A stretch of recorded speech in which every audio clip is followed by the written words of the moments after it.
എല്ലാവർക്കും നമസ്കാരം. സ്കോർ അക്കാഡമിയിലേക്ക് സ്വാഗതം. കേരള വാട്ടർ അതോറിറ്റിയിൽ ഓപ്പറേറ്റർ തസ്തികയിലേക്കുള്ള നോട്ടിഫിക്കേഷൻ വന്ന കാര്യം നിങ്ങളെല്ലാവരും അറിഞ്ഞിട്ടുണ്ടാവും. ഈ വീഡിയോയിൽ നമ്മൾ ഡിസ്കസ് ചെയ്യാൻ പോകുന്നത് ഈ നോട്ടിഫിക്കേഷൻ്റെ അല്ലെങ്കിൽ ഈ ഒരു പോസ്റ്റിൻ്റെ പ്രത്യേകതകളാണ്.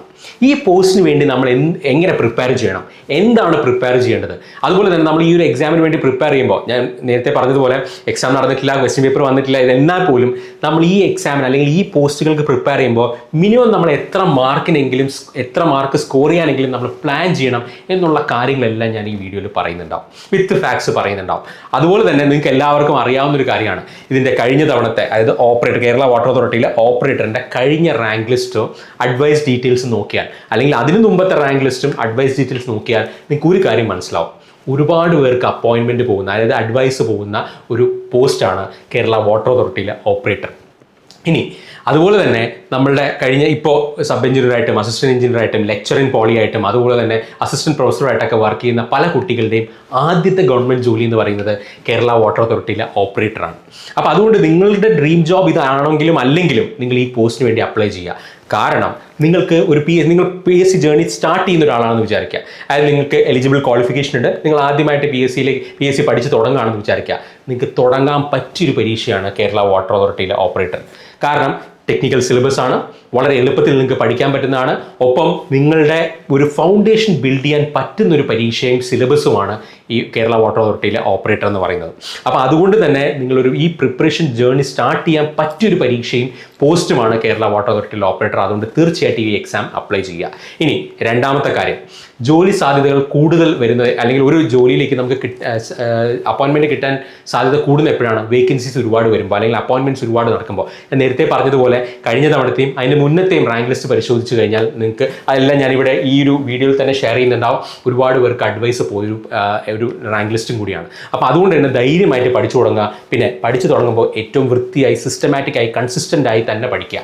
കാരണം അത്രയും അപ്പോയിൻമെൻറ്റ് നടക്കുന്നുണ്ടെങ്കിൽ അത്രയും തന്നെ കോമ്പറ്റീഷനും ഉണ്ട്, അത്രയും തന്നെ ആൾക്കാർ ഇതിന് വേണ്ടി ശ്രമിക്കുന്നുണ്ടാവും. ഞാൻ നേരത്തെ പറഞ്ഞ പോലെ ഇപ്പോൾ അസിസ്റ്റൻറ്റ് പ്രൊഫസറായിട്ടും ലെക്ചർ ഇൻ പോളി ആയിട്ടും AE ആയിട്ടും സബ് എഞ്ചിനീയറായിട്ടും ഒക്കെ വർക്ക് ചെയ്യുന്ന പല കുട്ടികളും ഈ എക്സാം ക്വാളിഫൈ ചെയ്ത് അവരുടെ ആദ്യത്തെ ജോലി എന്ന് പറയുന്നത് ഓപ്പറേറ്ററായിട്ട് ജോലി ചെയ്തവരാണ് ഇന്ന് വേറെ പോസ്റ്റുകളിലൊക്കെ ഇരിക്കുന്നത്. അപ്പോൾ എല്ലാവരുടെ ഒരു കോമ്പറ്റീഷനും ഉണ്ടാവും. അതുകൊണ്ട് നമ്മൾ ഏറ്റവും മികച്ച രീതിയിൽ തന്നെ പഠിക്കുക, ഏറ്റവും മികച്ച രീതിയിൽ തന്നെ സ്കോർ ചെയ്യാൻ ശ്രമിക്കുക.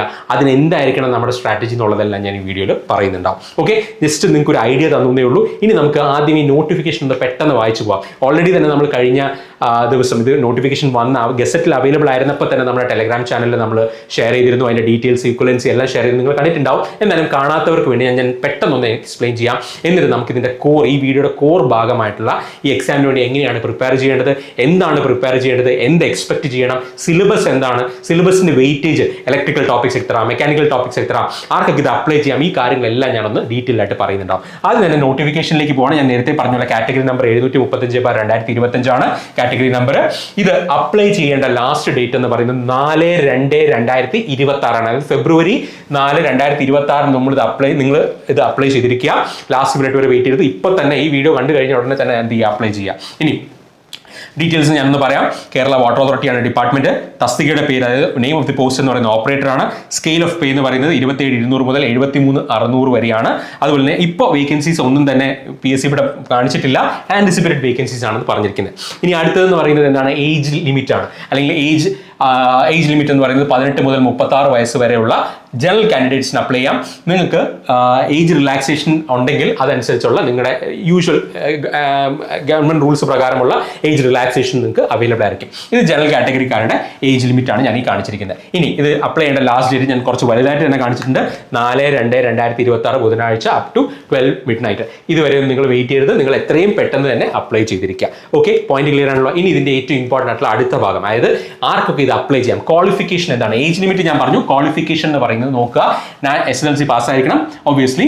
ഇനി അത് കഴിഞ്ഞിട്ട് national trade certificate, NTC certificate നിങ്ങൾക്ക് ഉണ്ടായിരിക്കണം. അത് ഏതൊക്കെ ട്രേഡിലാണ്? ഇലക്ട്രീഷ്യനോ, അല്ലെങ്കിൽ മെക്കാനിക് മോട്ടോർ വെഹിക്കിളോ, അല്ലെങ്കിൽ ഇലക്ട്രിക്കൽ മെക്കാനിക്കൽ 2 വർഷത്തെ കോഴ്സ് കംപ്ലീറ്റ് ചെയ്ത് നിങ്ങൾക്ക് കിട്ടുന്ന ട്രേഡ് സർട്ടിഫിക്കറ്റ് ഉണ്ടെങ്കിൽ നിങ്ങൾക്ക് അപ്ലൈ ചെയ്യാം. അല്ലെങ്കിൽ KGCA സർട്ടിഫിക്കറ്റ് ഉണ്ടായിരുന്നാലും മതി. എന്താണ്? Kerala government certificate examination engineering in electrical, അത് ഉണ്ടായിരുന്നെങ്കിലും നിങ്ങൾക്ക് എന്ത് ചെയ്യാം, ഇതിനു വേണ്ടി അപ്ലൈ ചെയ്യാം. അപ്പോൾ ആ ഒരു ടെൻഷൻ നിങ്ങൾക്ക് മാറിയേ. ഇനി അടുത്തത് എന്താണ്, ഇത് മാത്രമല്ല, നിങ്ങൾക്ക് ഹയർ ക്വാളിഫിക്കേഷൻ ഉണ്ടെങ്കിൽ നിങ്ങൾ എലിജിബിൾ ആണ്. ഈ ഹയർ ക്വാളിഫിക്കേഷൻ എന്തൊക്കെയാണെന്നും വ്യക്തമായിട്ട് PSC പറഞ്ഞിട്ടുണ്ട്. അപ്പോൾ നിങ്ങൾക്ക് ഒരു കൺഫ്യൂഷൻ്റെ ആവശ്യമില്ല. അത് നമ്മൾ ടെലഗ്രാം ചാനലിൽ ഷെയർ ചെയ്തിട്ടുണ്ടായിരുന്നു, നോക്കുക.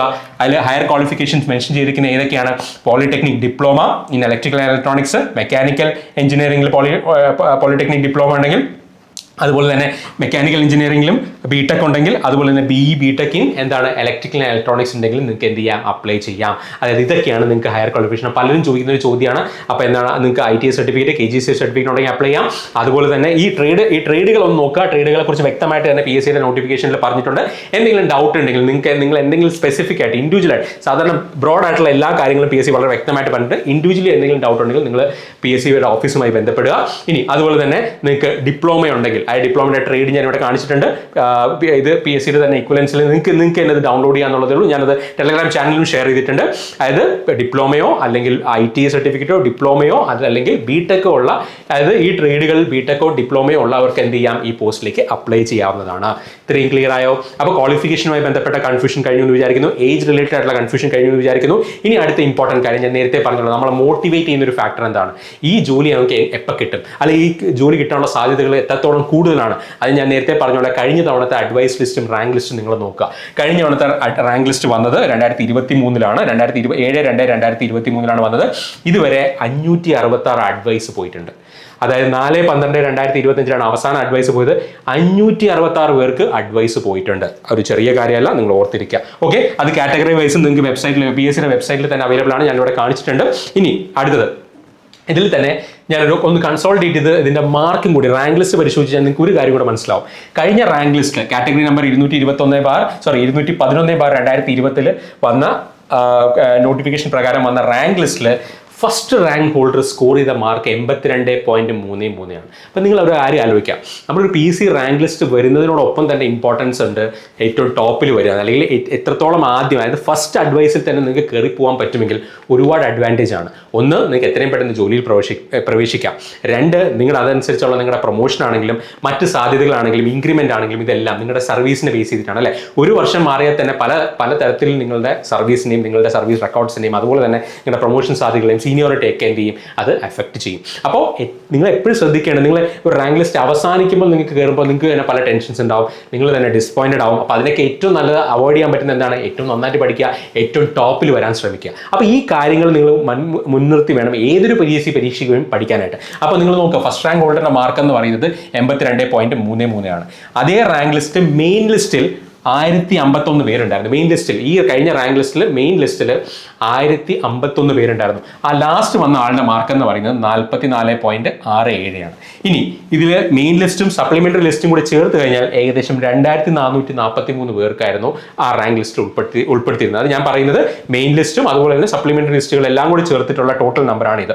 ഈ റാങ്ക് ലിസ്റ്റ് എക്സ്പയർ ചെയ്യുന്ന 6/2/2020 ആണ്. അത് പ്രത്യേകിച്ച് നിങ്ങൾക്ക് ആ ഒരു ഇൻഫർമേഷൻ കിട്ടിയോണ്ട് പ്രത്യേകിച്ച് കാര്യമൊന്നുമില്ല. പക്ഷേ മെയിൻ ഇമ്പോർട്ടൻറ്റ് കാര്യം നിങ്ങൾ ആലോചിക്കുക, ഫസ്റ്റ് റാങ്ക് ഹോൾഡർ ഇത്രയും മാർക്ക് സ്കോർ ചെയ്തു, ആ മെയിൻ ലിസ്റ്റിൽ വന്ന ലാസ്റ്റ് ആളുടെ മാർക്ക് ഇത്രയാണ്. അപ്പോൾ നിങ്ങൾ ശ്രദ്ധിക്കേണ്ട ഒരു കാര്യം, നിങ്ങൾ ഇതല്ല എയിം ചെയ്യേണ്ടത്, ഈ മാർക്ക് തന്നെ നിങ്ങൾ എയിം ചെയ്യുക. കാരണം നമ്മൾ എപ്പോഴും ഈ പറയുന്ന പോലെ ഫസ്റ്റ് അഡ്വൈസ്, റാങ്ക് ലിസ്റ്റ് വന്നാൽ മാത്രം പോലെ എങ്ങനെയെങ്കിലും ഒരു റാങ്ക് ലിസ്റ്റ് കയറി കൂടാന്നുള്ളതായിരിക്കരുത് നമ്മുടെ എയിം എന്ന് പറയുന്നത്. അപ്പോൾ അങ്ങനെയാണെങ്കിൽ നമുക്ക് ജസ്റ്റ് ചിലപ്പോൾ റാങ്ക് ലിസ്റ്റ് കയറി കൂടാൻ പറ്റും, ചിലപ്പോൾ അതിൽ നിന്ന് പുറത്താവാൻ സാധ്യതയുണ്ട്. നമ്മൾ ഫസ്റ്റ് ടോപ്പ് 10 അല്ലെങ്കിൽ ടോപ്പ് 5 വരുന്ന രീതിയിൽ നമുക്ക് പ്ലാൻ ചെയ്യാം. അതിനുവേണ്ടി എങ്ങനെ പ്രിപ്പയർ ചെയ്യണം, എത്രത്തോളം ഡെപ്തിൽ പഠിക്കണം, എത്രത്തോളം കാര്യങ്ങൾ ഈ പറയുന്ന സിലബസ് വൈസ് ആണെങ്കിലും സിലബസിന് പുറത്താണെങ്കിലും നമ്മൾ എന്തൊക്കെ അറിഞ്ഞിരിക്കണം, ഈ കാര്യങ്ങളെല്ലാം നിങ്ങൾ മനസ്സിലാക്കിയിട്ട് വേണം ഏതൊരു PSC പരീക്ഷയ്ക്ക് പോകാനായിട്ട്. ആ കാര്യങ്ങൾ ഞാനൊന്ന് പറയുന്നുണ്ട്. ഇനി ഇത് കഴിഞ്ഞ തവണത്തെ റാങ്ക് ലിസ്റ്റിന്റെ കാര്യമാണ്. ഇനി അതിന് മുമ്പത്തെ റാങ്ക് ലിസ്റ്റ് ആണ് നിങ്ങൾ നോക്കിയാൽ 2017 റാങ്ക് ലിസ്റ്റ് ആണെങ്കിൽ 950 പേര് മെയിൻ ലിസ്റ്റിലുണ്ടായിരുന്നു. ഈ കാര്യങ്ങളെല്ലാം PSCയുടെ വെബ്സൈറ്റിൽ തന്നെ നിങ്ങൾക്ക് അവൈലബിൾ ആണ്. അപ്പോൾ ഇത്രയും പേർക്ക് റാങ്ക് ലിസ്റ്റ് ഉൾപ്പെടുന്ന ഒരു പരീക്ഷയിൽ നിങ്ങൾക്ക് ടോപ്പിൽ വരാൻ പറ്റില്ല, അല്ലെങ്കിൽ നിങ്ങൾക്ക് ആ റാങ്ക് ലിസ്റ്റ് ഉൾപ്പെടാൻ പറ്റില്ലേ, ആ കാര്യം ആലോചിക്കുക. എന്നിട്ട് വേണം നിങ്ങൾ ഇത് പ്രിപ്പറേഷൻ സ്റ്റാർട്ട് ചെയ്യാനായിട്ട്. ഇനി ഞാൻ നേരത്തെ പറഞ്ഞ പോലെ ഇതിൽ വന്നാൽ മാത്രം പോരാ, ഏറ്റവും ടോപ്പിൽ വരാനും നിങ്ങൾ ശ്രമിക്കുക. അതിന് എന്തൊക്കെയാണ് ചെയ്യേണ്ടതെന്നുള്ളതും നിങ്ങൾ മനസ്സിലാക്കുക. ഇനി ഞാൻ അടുത്ത പറയാൻ പോകുന്നത് ഏറ്റവും ഇമ്പോർട്ടൻ്റ് ആയിട്ടുള്ള കാര്യം, പഠിച്ചു തുടങ്ങുമ്പോൾ നമ്മൾ വ്യക്തമായി സിലബസിനെ കുറിച്ചൊരു ഐഡിയ ഉണ്ടാവണം. ഇപ്പോൾ ഇതിൽ നിങ്ങൾക്ക് അറിയാവുന്ന പോലെ ക്വാളിഫിക്കേഷൻ നമ്മൾ നോക്കിയപ്പോൾ നമ്മൾ കണ്ടു അല്ലേ, അതായത് മെക്കാനിക്കൽ ആർക്കും ഇലക്ട്രിക്കൽ ആർക്കും എഴുതാം. അപ്പോൾ അതുകൊണ്ട് തന്നെ സിലബസിൽ മെക്കാനിക്കലും ഇലക്ട്രിക്കലും ഉണ്ടാവും നിങ്ങൾക്ക് ഉറപ്പാണ്. ഇനി ഇതിൽ തന്നെ നമുക്ക് എന്താണ് അഡ്വാൻറ്റേജ് അല്ലെങ്കിൽ എന്തൊക്കെയാണ് നമ്മൾ അറിഞ്ഞിരിക്കേണ്ടതും കൂടെ നോക്കുക. അതിനാണ് ഞാൻ സിലബസ് കമ്പാരിസൺ കൂടി ഞാൻ ഇവിടെ ഇട്ടിട്ടുണ്ട്. നമുക്ക് നോക്കാം എന്താണ് സിലബസ് കമ്പാരിസൺ നോക്കാം. സിലബസ് തന്നിരിക്കുന്നത് 2 സെക്ഷൻസ് ആയിട്ടാണ്. ഒന്ന് ഇലക്ട്രിക്കൽ സെക്ഷനും രണ്ടാമത്തത് മെക്കാനിക്കൽ സെക്ഷനും. ഇലക്ട്രിക്കൽ സെക്ഷൻ നിങ്ങൾ നോക്കിയാൽ നിങ്ങൾക്ക് മനസ്സിലാവും 10 മോഡ്യൂൾസ് ആയിട്ട് ഓരോ മോഡ്യൂളിനും 5 മാർക്ക് വെച്ചിട്ടാണ് 50 മാർക്കാണ് തന്നിരിക്കുന്നത്. ഇനി മെക്കാനിക്കൽ സെക്ഷൻ നോക്കിക്കഴിഞ്ഞാൽ നിങ്ങൾക്ക് 5 മോഡ്യൂളിൽ ഓരോ മോഡ്യൂളിലും 10 മാർക്കാണ്. അപ്പം ഞാൻ നേരത്തെ പറഞ്ഞതുപോലെ നമുക്കിവിടെ മെക്കാനിക്കലിനും ഇലക്ട്രിക്കലിനും ഈക്വൽ ഇമ്പോർട്ടൻസ് ആണുള്ളത്. അതിൽ തന്നെ ഈ ഒരു ടോപ്പിക്കാണ് ഇലക്ട്രിക്കലിന്റെ ഭാഗമായിട്ട് വരുന്നത്. അഗെയിൻ അത് മെക്കാനിക്കലുകാർ പഠിക്കേണ്ട ടോപ്പിക്സ് തന്നെയാണ്. മാത്രമല്ല മെക്കാനിക്കലുമായി ബന്ധപ്പെട്ട കാര്യങ്ങളാണ് അതിൽ ആ സിലബസിൽ പറഞ്ഞിട്ടുള്ളത്. അപ്പോൾ അതുകൊണ്ട് തന്നെ നിങ്ങൾ ഇലക്ട്രിക്കലുകാരാണെങ്കിലും നിങ്ങൾ മെക്കാനിക്കൽ പഠിക്കണം, മെക്കാനിക്കലുകാരാണെങ്കിൽ നിങ്ങൾ ഇലക്ട്രിക്കൽ പഠിച്ചേ പറ്റുള്ളൂ. അപ്പോൾ ഈക്വൽ വെയിറ്റേജ് ആണ്. അതിൽ തന്നെ സിലബസ് വൈസ് ഞാൻ നേരത്തെ പറഞ്ഞ ഈ സ്പ്ലിറ്റപ്പ് നോക്കുക. 60% ടോപ്പിക്സ് എന്ന് പറയുന്നത് ഇലക്ട്രിക്കലിന്റെ ഭാഗമായിട്ട് വരുന്ന ടോപ്പിക്സ് ആണ്. ഓക്കെ, അപ്പോൾ ഇത്രയും കാര്യങ്ങൾ ക്ലിയർ ആയെന്ന് വിചാരിക്കുന്നു. അപ്പോൾ ഇതിന്റെ ഓരോന്നിൻ്റെയും ഡീറ്റെയിൽ ആയിട്ടുള്ള സിലബസ് അനാലിസിസും അതുപോലെ തന്നെ അതിന്റെ പ്രിപ്പറേഷൻ സ്ട്രാറ്റജിയും അല്ലെങ്കിൽ അതിന്റെ ഒരു സ്റ്റഡി പ്ലാൻ നമുക്ക് വേറെ വീഡിയോ ആയിട്ട് ചെയ്യാം. അപ്പോൾ ഈ ഇത്രയും ബേസിക് ആയിട്ടുള്ള ഒരു സിലബസ് ഇങ്ങനെയാണെന്നും അതുപോലെ തന്നെ ഇത്രയും കാര്യങ്ങളാണ് ഞാൻ പഠിക്കേണ്ടതെന്നും നിങ്ങൾക്ക് ഒരു ഐഡിയ കിട്ടിക്കാണെന്ന് ഞാൻ വിചാരിക്കുന്നു. ഇനി ഇതിൽ നമ്മൾ ശ്രദ്ധിക്കേണ്ട കാര്യം എന്താണ്? പഠിക്കുമ്പോൾ ഞാൻ നേരത്തെ തന്നെ നിങ്ങളുടെ ഫസ്റ്റ് റാങ്ക് ഹോൾഡറിന്റെ മാർക്ക് കാണിച്ചു, അതുപോലെ തന്നെ ആ മെയിൻ ലിസ്റ്റിൽ ഉണ്ടായിരുന്ന ലാസ്റ്റ് ആളുടെ മാർക്കും കാണിച്ചു. അപ്പം നമുക്ക് എന്തായാലും ഒരു 60 to 70യുടെ ഇടയിൽ എന്തായാലും നിന്നേ പറ്റുള്ളൂ. എന്നാൽ മാത്രമേ നമുക്ക് ഈ പറയുന്ന ഫസ്റ്റ് അഡ്വൈസിൽ പോകാൻ പറ്റുള്ളൂ. അല്ലെങ്കിൽ ഇപ്പോൾ എക്സാം ഒന്ന് ടഫ് ആയി കഴിഞ്ഞാൽ കുറച്ച് മാർക്ക് കുറവായിരിക്കും, അല്ലെങ്കിൽ ടോപ്പിന്റെ മാർക്ക് കുറയായിരിക്കും. പക്ഷേ നമ്മളൊരു 50 to 60 റേഞ്ചിൽ മാത്രം നിന്നാൽ ഈ IT ലെവൽ എക്സാംസിന് നമുക്ക് ഒരു അഡ്വൈസിലേക്ക് എത്തുന്ന കാര്യം ഡൗട്ട്ഫുൾ ആണ്. മാത്രമല്ല നമുക്ക് ചിലപ്പോൾ ഏറ്റവും അവസാനമൊക്കെ ആയിരിക്കും കിട്ടുക. അങ്ങനെ കിട്ടിയാൽ മതിയോ? പോരാ. അപ്പം നമ്മൾ എപ്പോഴും ഒരു 70+ അല്ലെങ്കിൽ ഒരു 65+ എന്തായാലും എയിം ചെയ്യണം. അതിന് മുകളിൽ എത്രത്തോളം നിങ്ങൾക്ക് പറ്റുമോ അത്രത്തോളം നന്നായിട്ട് എന്ത് ചെയ്യുക, പെർഫോം ചെയ്യുക. അപ്പോൾ അതിനുവേണ്ടി നേരത്തെ കൂട്ടി പ്ലാൻ ചെയ്യുക. ഇത് എളുപ്പമുള്ള പരീക്ഷയാണ്. ക്വസ്റ്റ്യൻസ് കാണുമ്പോൾ നിങ്ങൾക്ക് എളുപ്പമാണെന്ന് തോന്നും, പക്ഷേ എന്ന് കരുതി, കാരണം ഞാൻ നേരത്തെ പറഞ്ഞു ഫസ്റ്റ് റാങ്ക് ഉള്ള മാർക്ക് ഞാൻ പറഞ്ഞു, അല്ലെങ്കിൽ ടോപ്പിൽ വരുന്ന ആൾക്കാരുടെ മാർക്ക് നിങ്ങൾ നോക്കിയാൽ മതി. അപ്പോൾ അതുകൊണ്ട് നമുക്കിവിടെ നമ്മുടെ സ്പീഡ് ഇമ്പോർട്ടൻ്റ് ആണ്. ആ 100ൽ പരമാവധി ചോദ്യങ്ങൾ അറ്റംപ്റ്റ് ചെയ്യാൻ നമുക്ക് പറ്റണം, തെറ്റുകൾ വരാതിരിക്കണം, ഈ കാര്യങ്ങളെല്ലാം ശ്രദ്ധിക്കണം. അപ്പോൾ അതിന് നിങ്ങൾക്ക് ഓൾറെഡി 8 മാസത്തെ സമയമുണ്ട്. ഞാൻ നേരത്തെ പറഞ്ഞതുപോലെ നമുക്ക് ഓഗസ്റ്റ് മുതൽ ഒക്ടോബർ വരെയാണ് ഈ എക്സാമിൻ്റെ ടെൻറ്റേറ്റീവ് ഷെഡ്യൂൾ PSC പബ്ലിഷ് ചെയ്തിരിക്കുന്നത്. അപ്പോൾ അതുകൊണ്ട് തന്നെ നമുക്കൊരു കാര്യം കൂടി ഇപ്പോൾ വ്യക്തമായിട്ട്, കാരണം PSC ഞാൻ നേരത്തെ പറഞ്ഞതുപോലെ തന്നെ കുട്ടികൾക്ക് വളരെ ഉപകാരപ്പെടുന്ന രീതിയിലാണ് ജനുവരി 1 തന്നെ ഈ വർഷം നടക്കാൻ പോകുന്ന എക്സാംസിനെ കുറിച്ച് ഉള്ളൊരു ടെൻറ്റേറ്റീവ് ഷെഡ്യൂൾ പബ്ലിഷ് ചെയ്തിരിക്കുന്നത്. അപ്പോൾ അതനുസരിച്ച് നിങ്ങൾക്ക് പഠിച്ചു തുടങ്ങാം. 0 എന്നാണെങ്കിൽ പോലും നിങ്ങൾക്ക് പഠിച്ചു തുടങ്ങാം. അപ്പോൾ ഈ കാര്യങ്ങളെല്ലാം നിങ്ങളുടെ മനസ്സിലുണ്ടായിട്ട് വേണം നിങ്ങൾ ഈ പറയുന്ന പ്രിപ്പറേഷൻ സ്റ്റാർട്ട് ചെയ്യാനായിട്ട്. അല്ല വെറുതെ എവിടെയെങ്കിലും കുറച്ച് മെറ്റീരിയൽസ് എടുത്ത് പഠിച്ചു തുടങ്ങരുത്. സിസ്റ്റമാറ്റിക് ആയിട്ട് ഓർഗനൈസ്ഡ് ആയിട്ട് സബ്ജക്റ്റ് വൈസ് വെയിറ്റേജ് മനസ്സിലാക്കിക്കൊണ്ട് തന്നെ പഠിക്കുക. അപ്പോൾ വ്യക്തമായിട്ടുള്ള വെയിറ്റേജ് ഇവിടെ തന്നിട്ടുണ്ട്. അതുപോലെ തന്നെ ടോപ്പിക്സ് വളരെ ഡീറ്റെയിൽ ആയിട്ട് തന്നെ സിലബസിൽ പറഞ്ഞിട്ടുണ്ട്. അത് വെച്ചിട്ട് ഓരോന്നിനും എത്ര മാർക്ക് വരെ സ്കോർ ചെയ്യാൻ പറ്റണം എന്നുള്ളത് നിങ്ങൾ നോക്കുക. ഞാൻ പേഴ്സണലി പറയുകയാണെങ്കിൽ ഒരു 90+ സ്കോർ ചെയ്യാനായിട്ട് ഒരു 10% എപ്പോഴും നിങ്ങൾ മാറ്റി വയ്ക്കുക. കാരണം 10% ക്വസ്റ്റൻസ് എന്ന് പറയുമ്പോൾ ചിലപ്പോൾ പുതിയ ക്വസ്റ്റൻസ് ആയിരിക്കാം, ഔട്ട് ഓഫ് സിലബസ് വന്നേക്കാം, ചിലപ്പോൾ ഓപ്ഷൻസ് ചിലപ്പോൾ കറക്റ്റ് ആയിരിക്കണമെന്നില്ല, അത് മാറ്റി വെച്ചു. പക്ഷേ 90+ എങ്ങനെയൊക്കെ വന്നാലും സ്കോർ ചെയ്യാൻ പറ്റണം എന്നുള്ള ലെവലിൽ തന്നെ നിങ്ങൾ പ്രിപ്പയർ ചെയ്യുക. കാരണം റീസെൻ്റ് ആയിട്ടുള്ള ഏത് IT ലെവൽ എക്സാം നോക്കിയാലും മാർക്സ്, അതായത് ടോപ്പേഴ്സിൻ്റെ മാർക്കാണെങ്കിൽ ടോപ്പ് 10ൽ വരുന്നവരുടെ മാർക്ക് എന്ന് പറയുന്നത് എപ്പോഴും 70+, 80+ ഒക്കെ വരാറുണ്ട്. അപ്പോൾ ആ ഒരു കാര്യം നിങ്ങളുടെ മനസ്സിൽ എപ്പോഴും ഉണ്ടായിരിക്കണം. ഓക്കെ, സംഭവം വളരെ സിമ്പിളാണ് പഠിക്കാനായിട്ട്. നമുക്ക് വ്യക്തമായിട്ടൊരു സിലബസ് ഉണ്ട്, വ്യക്തമായിട്ടുള്ള study materials, sources, question sources എല്ലാം ഉണ്ട്. അപ്പം നിങ്ങൾ വ്യക്തമായിട്ട് പഠിക്കുക എന്നുള്ളതാണ്. അവിടെ ഉഴപ്പ് വിചാരിക്കരുത്, അവിടെ മടി വിചാരിക്കരുത്. എന്തെങ്കിലും കുറേ പ്രീവിയസ് ഇയർ ക്വസ്റ്റ്യൻസ് മാത്രം നോക്കിയിട്ട് ഇപ്പോഴത്തെ PSC എക്സാംസ് നിങ്ങൾക്ക് അത് ഏത് IT ലെവൽ ആയിക്കോട്ടെ, ഡിപ്ലോമ ലെവൽ ആയിക്കോട്ടെ, ഡിഗ്രി ലെവൽ ആയിക്കോട്ടെ നിങ്ങൾക്ക് ക്രാക്ക് ചെയ്യാൻ പറ്റില്ല. സിസ്റ്റമാറ്റിക് ആയിട്ട് അത്യാവശ്യം നല്ല ലെവൽ മനസ്സിലാക്കി തന്നെ പഠിക്കുക. അതിൻ്റെ ഡീറ്റെയിൽസും കൂടി ഞാനിവിടെ പറയുന്നത് നോക്കാം.